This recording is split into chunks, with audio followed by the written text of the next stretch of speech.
Hi, I'm Erica Leach, and you're watching Rock TV's Q&A Tuesday.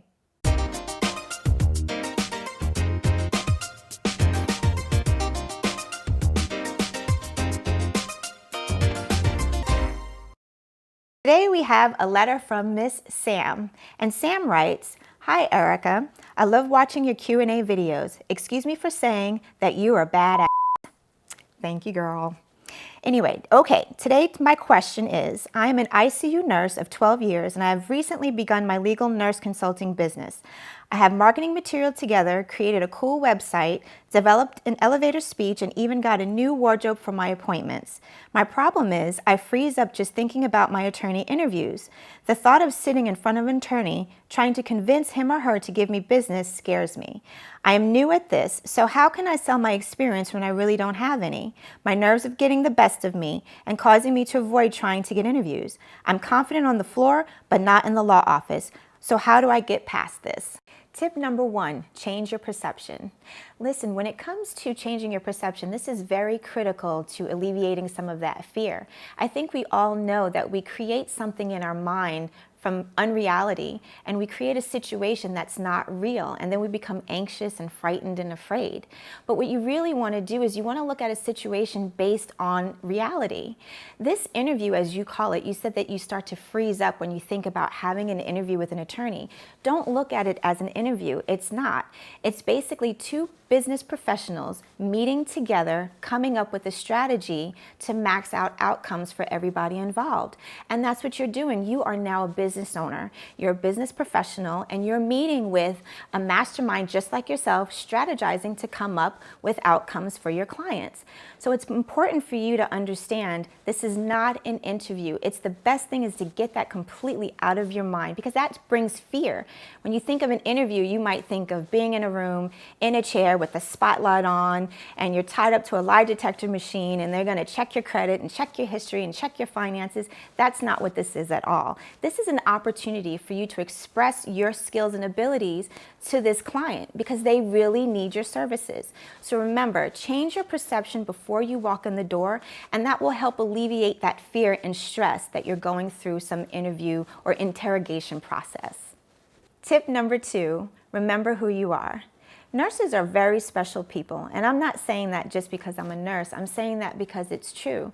I mean, if you think about it, nurses are strong, they have thick skin, they're quick on their toes, they are masters at time management, they're able to create reports, they're writers, they're reviewers. Nurses are able to save lives as well as bring lives into this world. So when you think about those words and those descriptions, I want you to realize that's exactly who you are. And if you realize that, that will help increase your confidence. I have a challenge for you today. What I would like you to do is think about any type of a hairy clinical situation you might have been through while you were on the nursing floor or in your office. Think of something that you had to be quick on your toes. Maybe a patient coded and you had to save their life. Maybe you helped bring a baby into this world. Whatever that situation is, I want you to think about that and think about the steps that you took to make sure that everything ended up okay. And regardless of the result, you still took action. Not a lot of people could do that, and that's very important for you to remember. You are a marvelous, fabulous person that is filled with a lot of expertise, abilities, and experiences. And it's important to understand, to remember that about yourself. That will help you remember who you are. When you walk into an appointment with an attorney, they're going to notice that. You're going to be able to relay that confidence to them before you even sit down and start communicating with them. Now, my second challenge for you is, with this in mind, all the descriptive words that I said to you and the scenarios that you have remembered about your experiences, I want you to look in the mirror every single day, especially before these appointments with your attorneys, and tell yourself these particular descriptive words. Remind yourself of the things that you have done in the past in your nursing career, and let that help, pump you up and get you motivated and realize that you have everything that you need inside of you to work with these clients and to help them. Remember, they need you because you have all of this experience, abilities, and strengths, and that's most important to help alleviate that fear and get your confidence pumped up. Because I'm good enough, I'm smart enough, and doggone it, people like me. Tip number 3, don't convince someone to give you business. Listen, when you're walking into an attorney's office for a business meeting attempting to get casework, the worst thing you could do is try to convince them or maybe even force them. I know some legal nurse consultants that have in the back of their mind that when they walk in, they have to walk out with the case. And if they don't, they feel like they're a failure. That's not the case, and you don't want to do that. If you walk in that way and that thought is in your mind, believe me, attorneys are very sharp. They're going to retreat, they're going to pull back, and the next thing you're going to hear is, leave your resume, I'll put it in the file and we'll call you if we need you. You probably won't get that call. So you want to make sure that you don't give off that air that you're trying to push this attorney to give you business. Show me the money! Show me the money! The best thing that you can do for yourself when you walk in there and sit down with this attorney is you want to be honest, you want to be open, and you want to be relaxed. All you're really doing is sharing your experiences and sharing how you can help him or her as well as their clients. So you want to make sure you take that pressure off your shoulders of having to walk out with a case. If you do not get a case that day, or they feel that at that moment they don't have a need for you, that's okay. You have to understand that people need people, and in business, they need each other even more. So at some point, that attorney is going to think about the things that you said because you were very genuine about what you relayed. And when he does need you or she needs you, they will make sure to give you a call. Just be ready and available to get that casework because it will start coming in. Tip number 4, focus on your potential client. Okay, everybody, so this is a very important tip when you're focusing on your client. What a lot of legal nurse consultants will do is walk into the office and describe themselves. But you don't really want to do that. You don't want to go on and on and on about how many degrees you have, how many legal nurse consulting courses you took, how many IVs you inserted over the last 10 years. You don't need to tell them the full 31 things that a legal nurse consultant can do. That's going to bore them really quick. You only have about a good 10 to 15 seconds to capture their attention. Oh, and by the way, there's at least 31 plus things that I can offer your practice. So if you look here, I have everything from number 1 to 31 and in between. So I can help you with that. And oh, by the way, don't forget, so what you really need to do is to focus on your potential client. Now with attorneys, everybody is different. They do different practice areas, they have different needs, they have different personalities. But how would you know that? The only way for you to know that is to directly ask them.